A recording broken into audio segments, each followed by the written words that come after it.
Hello and welcome to a new video. In today's video we're going to take a look at the Toucannon. Toucannon's community today we're going to have a Beak Blast available on this Pokemon, and Beak Blast was revealed earlier as a 110 damage move with most likely 55 energy. It is now 55 energy, but what they added later on towards this move is amazing. This move now is going to have a 100% chance to drop the opponent's attack by one stage, which gives Toucannon a little bit of artificial bulk. But as we are running the Shadow Toucannon here, in the Great League, basically it's the Catch Cup, but it's kind of the same as a Great League. Like, you're going to have very similar Pokemon here.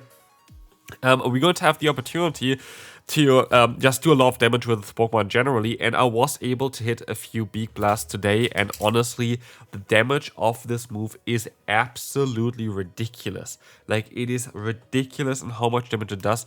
You one-shot literally like bulky Pokemon as long as they don't resist the damage, and it is wild. Like, there are going to be some games here today as well where you're gonna see the pure power of this move. It is sometimes absolutely ridiculous and how strong it can be. But otherwise, what do we have here? We're going to have here as our lead the Toucannon, which is a very good Pokemon, and then the Shadow Altaria in the back. So a double flying line makes a lot of sense. It works out quite well. It is kind of the only Pokemon they had already built for the Catch Cup. I actually took a break from battling for quite a bit now. I haven't been battling, I think, for like nearly 1.5 weeks or whatever. Yeah, but of course, for a lot of people, it's like, oh, that's normal break or whatever. I just don't really do my battles right now because I don't need them for content, and I rather focus on trying to prepare you as much as possible, as you've seen as well already on this channel, for the upcoming season. And I'm going to have as well now upcoming for the next few days a ton of top teams for every single league that's going to be available in the beginning, so definitely stay tuned for this. All of this is already recorded, so definitely feel free to subscribe to the channel as well. And if you want to help me out here a lot, please, for this nice Beak Blast that you're gonna see here right now, one-shotting an Altaria, leave a like on the video. Honestly, this Pokemon is fantastic. It is such a fun Pokemon to run. I do think that Toucannon is going to be a Pokemon that you're going to see quite more often as well in the upcoming season, where we also don't even have Elo on this channel, because it's such a fun Pokemon to run. It's honestly so fun to just one-shot opponents with just a singular move, even if it's just a normal neutral hit. That being said, I think when the Open Great League comes back as well, I will be able to even build a better team around the Toucannon. This doesn't mean that this team is bad. This team is not bad at all. This team actually worked out quite well for me. I went way positive with this team. I can say that as well. But I will say that I feel like Toucannon would be even cooler as a closer, but I didn't really have the options here. Because what you kind of want to have, for example, is like a very nice example team for the Toucannon is you want to have a lead of like a ground type, like Gaston, like the Stunfisk, for example. Have the Say-Stop of Hero, which is going to be also Drill Peck and Drill Run user. With that, you're going to have ground type coverage, and then you use Toucannon as a closer, because then you can bait out the Pokemon that you kind of would be weak to. For example, here we just got the Stunfisk out. There are a lot of electric types in the current meta here, because there was just an electric type event. And here we see as a shiny Morpeko. I also got a shiny Morpeko, and I got a really good IV version of a Morpeko as well during the last event. This was really, really nice. It's going to be definitely featured on the channel as well. I want to build a new Morpeko because Morpeko looks absolutely fantastic in the upcoming season. I would really recommend you to take a look at Morpeko, because this Pokemon looks like it's going to be able to dominate the upcoming meta. And here, sadly, we are going to lose the third battle because they just had too many electric types, but that is fine. And we face off yet again another electric type here. That's going to be okay though. It's going to be kind of where we want to face it. We have to shield the first move. We can let the second move go through, though the R-Rail is going to connect now against us. Yeah, we shield up the move. We can go ahead and go for the Bulldoze, and this is going to be totally fine. And as you will see here, this is going to drop the opponent's defense as well, which is great, as now the opponent is taking more damage from our fast moves. And we are going to be able to knock them out here in, I think, every shit scenario we would be able to win, actually, which is kind of cool. So yeah, at the end of the day, we are kind of in a safe spot here. We're going to be able to now go ahead and get the KO. But sadly, in the back, they're going to have a Piloswine. Piloswine is going to be stronger in the upcoming season. It got actually a double buff as well, which I completely forgot about. It's a Pokemon that has the same moveset as the Walrein, basically. And with that, it is going to be a bit stronger next season. So definitely something to keep in mind. The Piloswine is going to be definitely a bit stronger. I think, honestly, I didn't even think about it, but yeah, this Pokemon got access to Icicle Spear only in the recent season, so it is going to be buffed with that as well for the upcoming meta, so it's definitely worth building, so it makes sense that the opponent has it here. That being said, while we had a bit of a tough matchup, we're actually in a very alright spot, depending on what they have in the back, But with 9 tiers in the back, a double ice backline or double flying backline, we just don't stand a chance here, and that is fine. Nothing I could have done here. If I got up to the flamethrower somehow, I would have been able to still win this battle, but I didn't, and we see here now a Moltres against us, which is not going to be way better for us either, as we can now go for a Bulldoze, which is going to be able to do some sort of damage there. And as you can see, we are going to be able to now let the move go. Everything is going to be resisted here from the opponent. We can still go for another charge move and hopefully force another shield from the opponent here as well. And with that, we can swap out into our Altaria, which is generally the weaker swap, but we could let the move go here, for example, which could help us out as well. But they could still get to another move, which of course now we kind of have to shield, as we have still a lot of energy on our Altaria, which we want to utilize in our next matchup against the Moltres here. We're going to be able to go for the Sky Attack. Can we reach for 2? Because if we get up to 2 moves here, we are going to be able to, nearly knock them out, but we don't. The opponent is going to be able to go into their, want to still go for a fly here against us and knock us out as well. And now it's down to Toucannon. Toucannon has access to, of course, a Beak Blast as well as the Drill Peck, and then swap out into the Gastrodon, which one Beak Blast, again, is going to be enough to absolutely destroy him, one-shotting the opponent. And this is not just crazy, because not only Beak Blast can one-shot opponents, also Drill Peck does. As you will see here as well, we're going to be able to knock them out, and we can move on to the next opponent here. And so we're going to see here now a Clodsire against us. We are going to be able to go for a little bit of damage, though, to try to catch the Earthquake here onto our Altaria is my hope. But even if they're going to be able to go for like something like a Stone Edge, we still would be able to survive it at least here.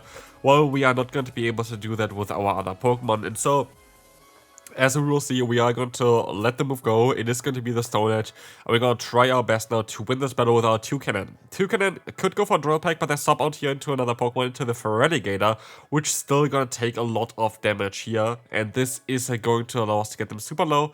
I'm going to try to catch the move, but as we will see, the opponent goes for the move now as well, and this is going to allow us now to go for the full farm now, which is absolutely perfect. They're not going to get to another move here. I have now a player off stored for later on, and with that, we are in just a very solid position. As you see here, there's another charge move coming in.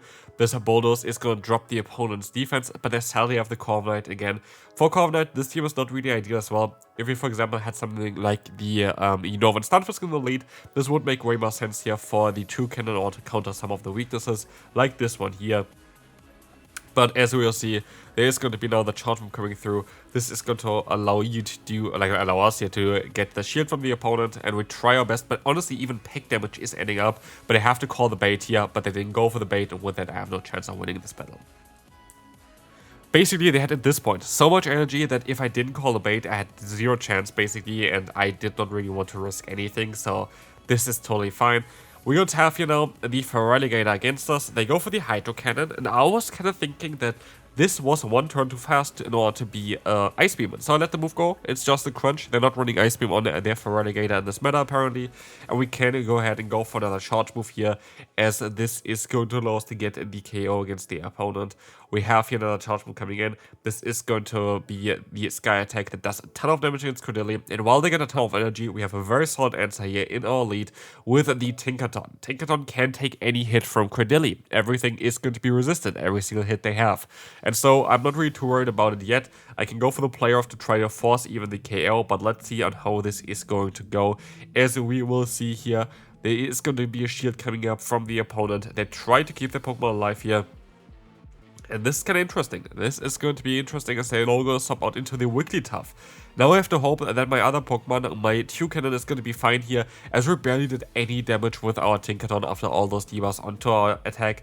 And so this is now going to be it. Can we knock them out here with our Toucannon? Yes, we can, because we can still reach the Drill Peck in time. And this is absolutely perfect, as now we are going to be able to have still that shield for the Credilli. And we just have to reach basically a Bulldoze now to knock them, and they know that. They forfeit, and we can move on to the next opponent, where we will have the Scissor. The Scissor is going to be alright for us in the lead. It's generally not ideal though, where again, other leads would just make more sense here for the Toucannon as well. Like again, I think the best way of playing this Pokemon is most likely as like a, over Stunfisk lead, say some of the Fearow, or even Corviknight would make sense there. And then just try to utilize the Toucannon in the back in order to try to sweep endgame with it. I think that's kind of the ideal play, because if you're going to get into like Pokemon where you can go for the full farm with this thing, you are also kind of just better off having this thing in the back and stuff as you say something. So like, yeah, just generally, I do feel like there's some improvements for the team that you can make if you have, of course, all the Pokemon available. But right now we have only Catch-Cup available, and I don't really want to do test battles if I don't have to. And here I don't have to. And so we are to be able to get the KO against the opponent. In comes the opponent's Scissor, and we can, yeah, just go ahead and let the move go. It's going to be the Night Slash from the opponent. We can try to go into Altaria. In comes Gastrodon. This is going to be looking really nice for us because we are going to be able to resist their main damage source here with the Mud Slap being double resisted on our Flying type Altaria. The full farm down is going to go through. We should be able to let the move go here as well. I'm curious, would you like to see like some kind of Ice type coverage on the Gastrodon? I feel like this is like the biggest weakness of Gastrodon is being like this Flying type Pokemon. It would most likely learn Ice Beam and Ice Beam and like Blizzard or something. It would be interesting, for sure would be interesting. As now we are going to be able to, yeah, just let the move go. It's going to be the Night Slash, and we're going to have here now the Toucannon going to go for the full farm down, and we're going to be able to win this one. So, let's take a look here at the next opponent. There's going to be a Shadow Talonflame coming in, and I didn't really have the best fast move timing here. If I had a better fast move timing, I would have been able to even get 2 drill packs off. So that's my mistake. Definitely my mistake, and I'm just trying my best that we are going to, yeah, just let the move go here. This is going to be able to just go for the Flame Charge and try to get to another Bulldoze in time because I can't stop out yet. But I kind of need to utilize my Altaria endgame in order to have a chance of winning this battle. We get the shield, we get the debuff as well, but sadly the opponent is going to be able to get to 2 more charge moves here as well. As we, as we are going to be able to go for the shield against the opponent. This isn't going to allow us to get at least a little bit of energy. In comes their Toucannon, where one Sky Attack would be enough to knock them out, but they go into the Gastrodon, and now it's actually a bit more awkward. If I would have knocked them out earlier, it would have been fine, but now I have to overform to 2 charge moves, and this is actually really bad for me, because now they can go for the Mud Slap and the Body Slam spam, and because we're the Shadow and not the non-Shadow Altaria, non-Shadow Altaria is just better than the Shadow, but again, it's Catch Cup. We are sadly going to go down to this Body Slam. In any other world, we would have been able to win this one. So, let's take a look here at the next opponent. We're going to have the Florges coming in, as we are going to be able to now go ahead and just, yeah, go for the charge move. Let's see on how this is going to go. This is going to be totally fine for us. We can take 1 hit, Trail is coming through, and I kind of would like to swap out eventually now if they go straight for the move, what they do, in order to go for the full farm down here with our Toucannon. This is going to allow us to get the KO, and it comes as Wireless again, which is going to be totally fine for us. Like, we are going to be able to just go for this Drill Pack, get the shield, and I would be able to use the shield here as well and get either the KO now against the opponent or get the final shield, and both of which I'm totally fine with. So, at the end of the day, we're going to end up here with a very likely a 3 vs 1 situation, as the Drill Pack is knocking out this Wireless, and Scissor is coming in next. This is not ideal for me, but because I have still the Bulldoze stored and the opponent is scared, they decide to use a shield here, which now is going to free up the way for our Shadow Altaria to get to the Sky Attack, and I can take 1 hit, which is the only lose is if I, basically shield this move up and they get the double boost, but they didn't, and so we are going to be able to win this battle, and as you're going to see as well, we are going to be able to knock them out and move on to the next opponent.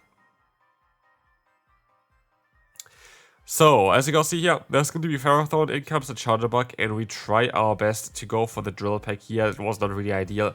I didn't know that they would swap out of there. If they would have not swapped as well at the same time, I would have been actually in a really good spot then.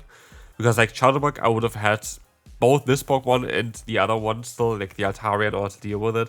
I actually would have just rather had, me staying in there at the end of the day. But I think against Ferrothorn, I would still always kind of swap out because you have offensive pressure with your Pokemon in the back. So, I don't know. Like, I feel like this was kind of a bit silly. But now it's all down kind of to Altaria. And Altaria has to go up now against Dedenne.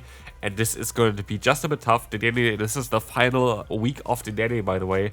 This Pokemon gets nerfed to the point where I doubt that we're going to see it a lot of times anymore. So, as we will see, we are going to be fine here. We're going to be able to go for a shield and get them super low, but are we going to still be able to win the battle? Because we hit that flamethrower, we still have the chance. I swap out into my Tinkaton. They're still going to be forced to go for another charge move, and this is going to, be interesting. As you're going to see as well, we're going to have another charge move coming in. Are they going to use a shield or not? I have 2 charge moves stored. they decide to use a shield and they still get another move. I'm not sure if I would have went for the full farm down there, if I would have won this battle. I know if it's 1 HP or 2, but this is going to be it for this battle. Toucannon, absolutely fantastic Pokemon. I like this Pokemon a lot. I think in a different team it would even have more play, but it was already so much fun. So hopefully you have a great community day, and I will see you then. Bye bye.